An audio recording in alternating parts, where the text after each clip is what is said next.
Welcome back sa ating mga balitang basketball. Pinag-uusapan sa ngayon ng Clippers at ng Sacramento Kings ang isang posibilidad na magpapadala kay John Collins sa Kings at kay DeMar DeRozan, Keon Ellis sa Clippers naman.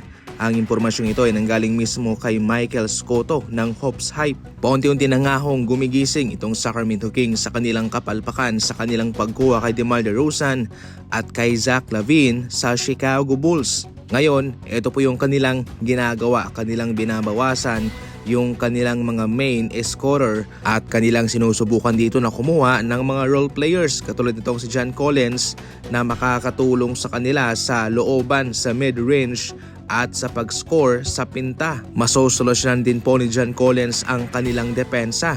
Hindi masyadong maganda mga idol ang kanilang paglimita sa kanilang kalaban, kaya tsak na magkakaroon ng impact kahit bahagya itong si Collins dyan. Tandaan mga idol na sa February 7 na po yung trade deadline, kaya sa ngayon ay mainit na po ang mga usapang trade. Wala pa namang masyadong mga big time na nangyaring trade, pero syempre abangan natin yan at kaagad po nating ibabalita. Tila hindi matutupad ang kagustuhan ni Ja Morant na makalaro para sa Miami Heat. Sa ngayon kasi ay walang interest ang Miami Heat na mag-trade para sa kanya.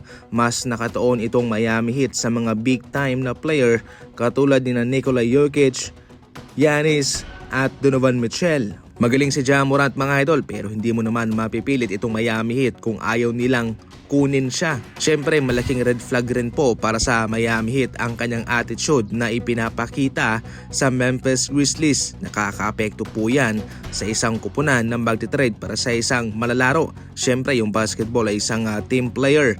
Kaya kung mayroon kang ganyang tipong malalaro na hindi masyadong maganda sa pagiging team player mga idol, considering na sa mga nangyari kay Ja Morant sa mga nagdaang araw sa Memphis Grizzlies, nako, maglalagay po yan sa delikado para sa Miami Heat. Kaya why not kung sila'y gagawa na lamang ng trade, why not yung sa malaking player na katulad din ng Nikola Jokic, Jamal Murray at Donovan Mitchell. Pinaka-worst daw na lugar na mapuntahan ng isang player itong Golden State Warriors.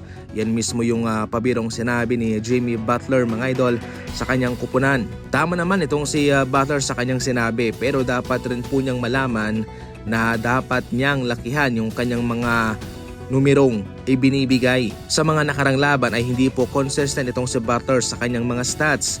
Maski man si Stephen Curry na kahit na pumuntos pa man siya ng malaking numero ay hindi pa rin yun sapat para sila'y manalo. Syempre hindi rin naman itong si Jimmy Butler lang ang mayroong kasalanan dyan o mayroong mga contributing factor, kundi marami din yung kanyang mga teammates, syempre yung sa coaching staff na malaking issue din po sapagkat parang hindi marunong mag-evolve itong si Coach Steve Kerr na palagi na lang na ginagamit yung kanyang small ball lineup. Mayroong punto si Butler mga idol, inuulit ko yun, pero dapat na galingan niya pa, especially na nanggaling ang salitang ito sa kanya pa.